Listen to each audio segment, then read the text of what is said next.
Sama saudara-saudari yang terkasih dalam Kristus. Pernahkah kita melihat seorang anak kecil yang merengek di pusat perbelanjaan, menangis sekuat tenaga karena keinginannya tidak dipenuhi? Beberapa waktu lalu, ketika berbelanja di sebuah pusat perbelanjaan, saya melihat seorang anak kecil yang berusia setahun membuat pemandangan dramatis di depan sebuah toko mainan. Ia menjerit, berguling-guling di lantai, bahkan memukul-mukul kaki ibunya yang dengan tenang berdiri teguh. Ia menginginkan mainan, tetapi sang ibu tahu bahwa tidak semua keinginan harus dituruti. Adegan itu mungkin memalukan bagi sebagian orang, tetapi justru menjadi pelajaran hidup. Cinta sejati bukan tentang menuruti semua permintaan, melainkan tentang memberikan apa yang benar-benar dibutuhkan. Kisah ini mengingatkan kita pada Injil hari ini, di mana Yesus berkata, "Mintalah, maka akan diberikan kepadamu. Carilah, maka kamu akan mendapat. Ketoklah, maka pintu akan dibukakan bagimu." Ayat ini sering disalahpahami seolah-olah kita bebas meminta apa saja dan pasti langsung dikabulkan.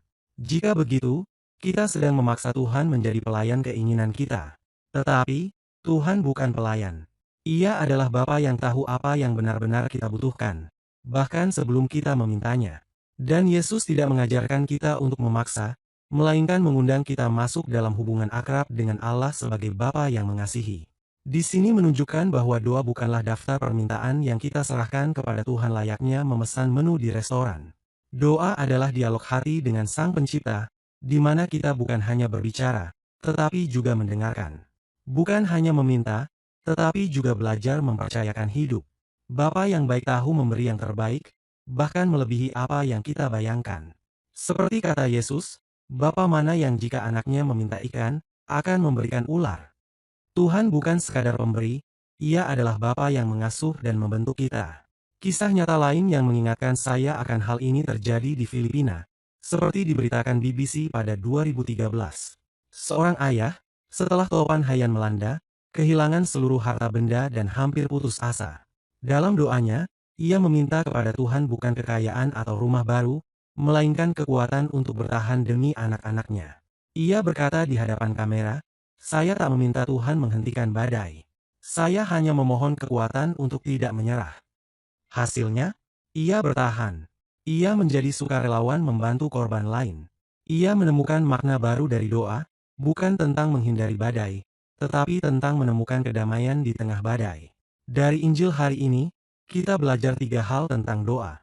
Pertama, doa bukan hanya soal meminta, tapi membangun relasi yang tulus dengan Bapa. Kedua, doa mengajarkan kita membedakan antara keinginan dan kebutuhan. Ketiga, doa melatih kita mempercayakan hidup, meski jawaban Tuhan seringkali bukan "ya" atau "sekarang". Maka, saat kita berdoa, jangan takut meminta, tapi jangan lupa juga untuk percaya. Jangan hanya berharap terkabul, tapi biarkan Tuhan yang memilih apa yang terbaik. Sebab, doa sejati bukan tentang memaksa Tuhan mengikuti kehendak kita, tetapi tentang membuka hati agar kita sanggup mengikuti kehendak-Nya. Tuhan lebih tahu apa yang baik bagi kita, dan itulah yang akan Dia berikan. Semoga bacaan Injil hari ini dapat menginspirasi aktivitas dan kegiatan kita hari ini. Jika video ini memberkati Anda, jangan lupa untuk like, subscribe, dan share.